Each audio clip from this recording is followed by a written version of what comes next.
Hi అండి. నేను మీ లక్ష్మి. అందరూ ఎలా ఉన్నారు? నేనైతే బాగున్నాను. అలా క్యాంటీన్‌కెళ్దామని జాన్విని రెడీ చేసి కూర్చోబెట్టాను. చూడండి అప్పుడే సదరడం స్టార్ట్ చేసినాడు. ఇంకా బ్యాగ్‌లో ఏముంది, ఏం పెట్టిందని స్టార్ట్ చేసినాడింక. అలా తనని తీసుకొని అలా రోడ్డుపై వెళ్తూ ఉంటే ఒక్కసారి వెనక్కి తిరిగి చూడండి. ఇదేనండి మేముండే సామ్రాజ్యం. నాకైతే క్యాంటీన్ అనగానే ఫస్ట్ గుర్తుకొచ్చే మాట ఏందో తెలుసా అండి? కొందరంటారు, "మీకు సామాన్లన్నీ సగం రేట్‌కే వస్తాయి గదా! మీకు ఖర్చులు ఎక్కువ ఏముండయి కదా!" అని. అయినా చూసేవాడికి ఏం తెలుస్తుందండి పడేవారు కష్టమని. అనుభవించే వాళ్ళకే కదా అన్నీ తెలుస్తాయి. ఇంకోటి మీకు లిక్కర్ గూడా ఫ్రీనే ఇస్తారంట గదా! అంట. అది ఫ్రీనే ఇస్తారో, మనీకిస్తారో అది నాకైతే తెలీదు గానీ, పదండి క్యాంటీన్‌లోకెళ్దాం.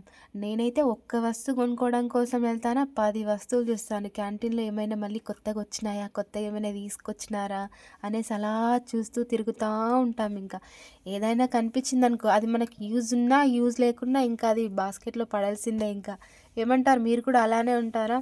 ఇందులో ఒకటేందంటే క్యాంటీన్‌కెళ్తే నేను మాత్రం మర్చిపోకుండా తీసుకునేది సోన్ పాపిడి. ఈ టేస్ట్ మాత్రం వేరే లెవెల్ ఉంటదండి. ఎవరైనా తిన్నారా? తింటే మాత్రం కామెంట్ చేయండి. ఓకేనా? ఇంట్లోకి కావాల్సిన కొన్ని వస్తువులు తీసుకున్నామా, ఇది చూసారా? ఇదైతే జాన్‌వి ఫేవరెట్ ఫ్రెండ్ అండోయ్! చిన్న పిల్లలున్న ప్రతి ఒక్కరి ఇంట్లో ఇది ఉండాల్సిందే కదా! ఇది కావాలంటే మాత్రం కామెంట్ చేయండి. ఓకేనా?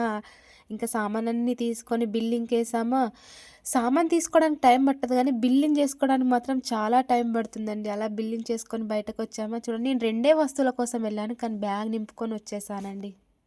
అలా బయటకొచ్చి చూసామా, చూడండి మొత్తం చీకటయిపోయింది.